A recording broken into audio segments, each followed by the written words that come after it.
Hello everyone, स्वागत है आप सभी का टीडी क्लास में। नंबर सिस्टम के आज के इस वीडियो में हम सीखेंगे एक्सरसाइज 1.4 के क्वेश्चन नंबर 3 के बारे में। तो वीडियो शुरू करने से पहले आप सभी से रिक्वेस्ट है, यदि आपने अभी तक चैनल को सब्सक्राइब नहीं किया है तो चैनल को सब्सक्राइब जरूर करें। तो चलिए समझते हैं और सॉल्व करते हैं क्वेश्चन को डिटेल में।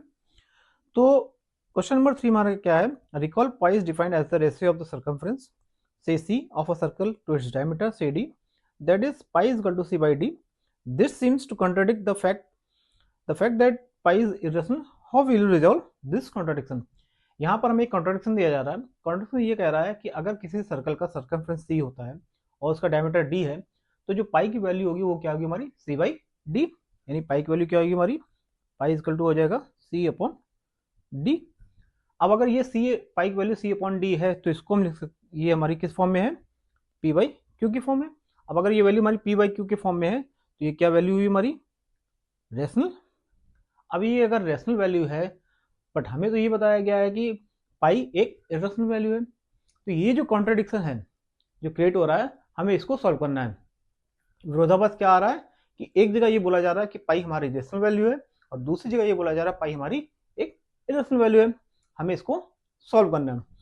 हमें पता है जब भी हम कोई क्वेश्चन को सॉल्व करते हैं वहां पर जो हम पाई की वैल्यू यूज करते हैं वो वैल्यू क्या होती है हमारी, पाई इजकल टू 22/7।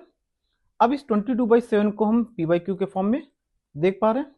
अब अगर ये पी बाई क्यू के फॉर्म में है तो इसका हम जब डेसिमल एक्सपेंशन निकालते हैं तो क्या निकल के आता है, 3.142857 14285 एंड सो ऑन।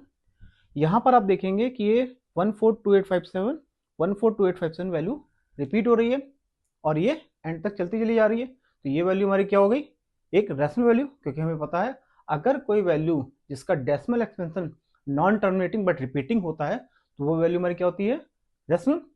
बट अगर हम पाई की एग्जैक्ट वैल्यू की बात करें, पाई की एग्जैक्ट वैल्यू की बात करें वो क्या होती है, 3.1415926535 एंड सो ऑन। तो हम जो न्यूमेरिकल के लिए वैल्यू यूज करते हैं वो होती है उसकी पाई की अप्रॉक्सीमेट वैल्यू, वो एग्जैक्ट वैल्यू नहीं होती है। एग्जैक्ट वैल्यू ना होने की वजह से वो हमारी क्या होती है, रेशनल। वहीं जब हम पाई की एग्जैक्ट वैल्यू की बात करते हैं वो हमारी देखिए क्या हो रही है, ये वैल्यू ना ही रिपीट हो रही है और ना ही इसका एंड हो रहा है। यानी ये वैल्यू हमारी क्या है, नॉन टर्मिनेटिंग नॉन रिपीटिंग। जब भी कोई वैल्यू जिसका डेसिमल एक्सपेंशन नॉन टर्मिनेटिंग और नॉन रिपीटिंग होता है तो वो वैल्यू हमारी क्या होती है, इरेशनल। तो यहां पर हम ये कह सकते हैं कि पाई की एग्जैक्ट वैल्यू की अगर हम बात करें तो वो इरेशनल होगा, और जब पाई की हम अप्रॉक्सीमेट वैल्यू की बात करेंगे वो क्या होगा, एक रेशनल। इसी वजह से ये यहाँ पर एक कॉन्ट्रडिक्शन क्रिएट होता है। आई होप ये बात आपको समझ में आ गई होगी। बात करते हैं अगले क्वेश्चन की ओर। तो अगला क्वेश्चन है हमारा, represent under root 9.3 on the number line. तो यहाँ पर हमें नंबर लाइन पर अंडर रूट 9.3 को रिप्रेजेंट करना है। तो सबसे पहले क्या करेंगे, हम एक नंबर लाइन, एक लाइन ड्रॉ कर लेंगे जिसकी की लेंथ होगी 9.3 सेंटीमीटर। इसका एक पॉइंट ये हो गया, दूसरा पॉइंट ये हमारा क्या हो गया, बी।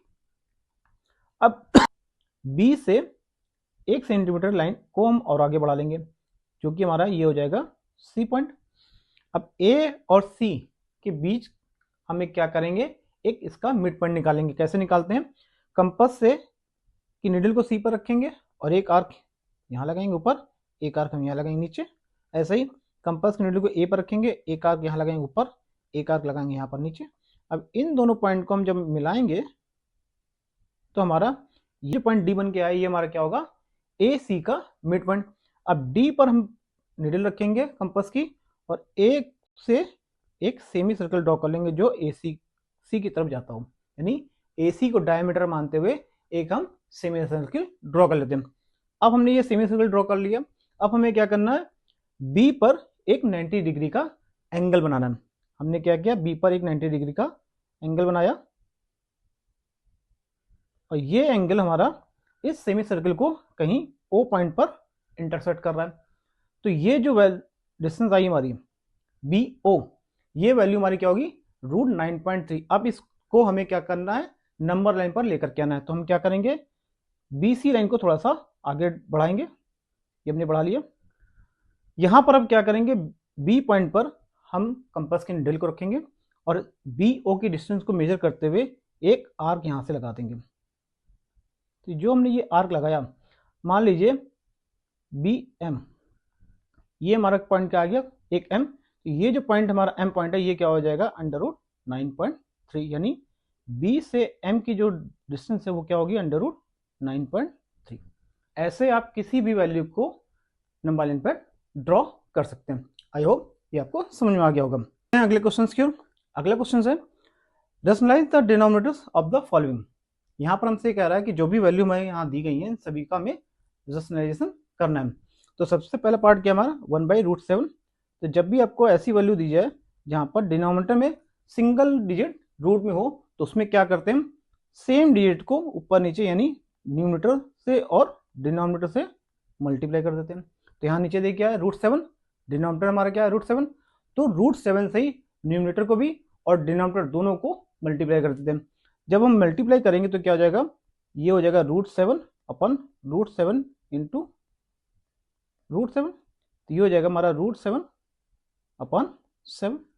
ये हमारी पहली वैल्यू सॉल्व हो गई, हमने इसका रेशनलाइजेशन कंप्लीट कर दिया। नेक्स्ट हमारा क्या है 1/√7 माइनस √6। यहाँ पर आपको ध्यान देने वाली बात क्या है, तो हमें जब भी यहाँ पर रेशनलाइज करना पड़े जहाँ पर वैल्यू हमारी इस तरह से दी हो, जहाँ पर दो वैल्यू अंडर रूट में दी हो, तो क्या करेंगे, हम सेम वैल्यू को हम ऊपर नीचे मल्टीप्लाई कर देंगे न्यूमरेटर से भी और डिनोमिनेटर से भी, बट सिंबल क्या करेंगे, हम चेंज कर देंगे। अगर माइनस है तो प्लस कर देंगे, प्लस है तो माइनस कर देंगे। जैसे देखिए यहाँ पर क्या है √7 माइनस √6, तो मल्टीप्लाई किससे करेंगे, √7 plus √6 upon √7 plus √6।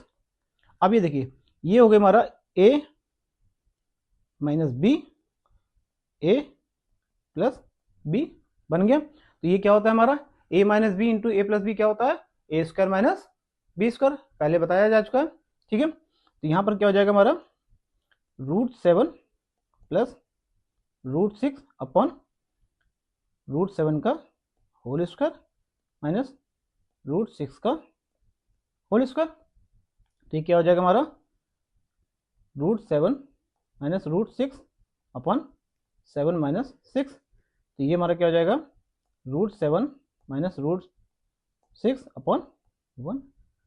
Next 1 upon √5 plus √2, इसको भी हम इसी तरह निकालेंगे। इसमें भी हम क्या करेंगे, ऊपर नीचे सेम वैल्यू से मल्टीप्लाई कर देंगे, बस सिंबल को क्या करेंगे, हम चेंज कर देंगे। तो यहाँ पर देखिए क्या है 1 अपॉन √5 प्लस √2, तो यहाँ मल्टीप्लाई करेंगे √5 माइनस √2 से अपॉन √5 माइनस √2 से।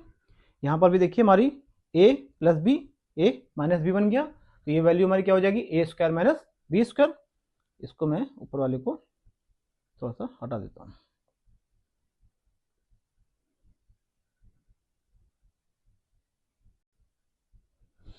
तो यहाँ पर हमारी क्या वैल्यू बन जाएगी, ये हो जाएगा √5 माइनस √2 अपॉन √5 का होल स्क्वायर माइनस √2 का होल स्क्वायर।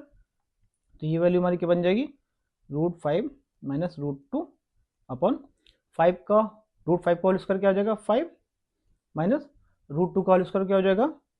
तो ये हो जाएगी हमारी √5 माइनस √2 अपॉन 3। तो थर्ड पार्ट भी हमारा यहाँ पर क्या हो गया, कंप्लीट हो गया। चलते हैं अगले पार्ट की ओर। तो अगला पार्ट हमारा क्या है 1/√7 माइनस 2, इसमें भी सेम वही करेंगे 1 अपॉन √7 माइनस 2। इसमें क्या करेंगे √7 प्लस 2 अपॉन √7 प्लस 2 से मल्टीप्लाई कर देंगे बोथ साइड, न्यूमरेटर में भी और डिनोमिनेटर में भी।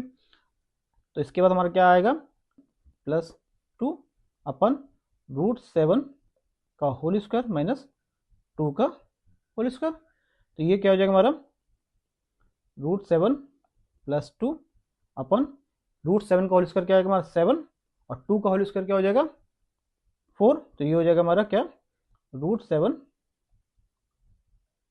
Plus 2 upon 3। तो हमारा फोर्थ पार्ट भी यहाँ पर कंप्लीट हो गया। इसी के साथ एक्सरसाइज 1.4 कंप्लीट होती है। अगर आपको वीडियो पसंद आया हो तो चैनल को सब्सक्राइब जरूर करें और ज़्यादा से ज़्यादा लोगों तक शेयर करें। तो मिलते हैं अगले वीडियो में, तब तक के लिए नमस्कार, जय हिंद।